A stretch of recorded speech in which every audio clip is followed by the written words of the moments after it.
Здорово, мужики. Ну вот, сегодня с утра решил делать короткий ножик. Да, есть любители короткого ножа, есть среднего и большого. Ну, короткий нож у нас считается для пацанов и для женщин. Кожа, конский волос, кап березы.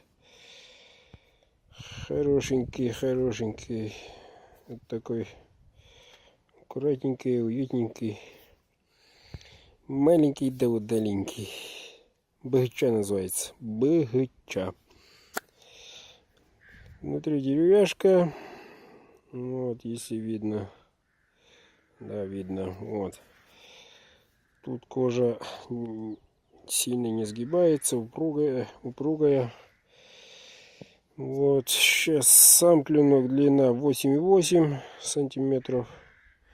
Сталь Эльмакс. Нержавеющая сталь. Кончик до сюда, один палец. Ну, в лучших традициях. Тут 3,2. Маленький, хорошенький. Для внутренности, разделка внутренности. Благодаря округленности ладони она вот так, буквально так. Ничто не мешает. Так повернуть, так повернуть. Для разделки. Вот кожи и внутренность. Внутри туши. Такой вот ножик. Ножичек. Что, посмотрим. Тут у нас 59. Ну вот. То же самое. Изгиб.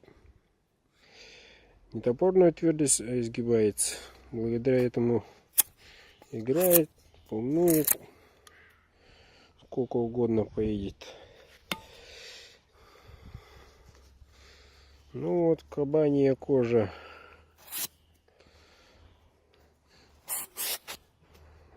Можно и так по прямой. Можно и сяк. Но без проблем, ребят. Сколько угодно. Так, опять помусорил. Ради рекламы. Ну вот, лезвие. Двумя пальцами. Вот так держу. И сам гуляет вот так. Вот такой вот ножичек. Можете заказывать, ребята. Можете заказывать. Очень уютненько. Вот, под армейский ремешок. Смотрится вот так. Как угодно. Не дребезжит и не капает. Якутский нож от Бердыка.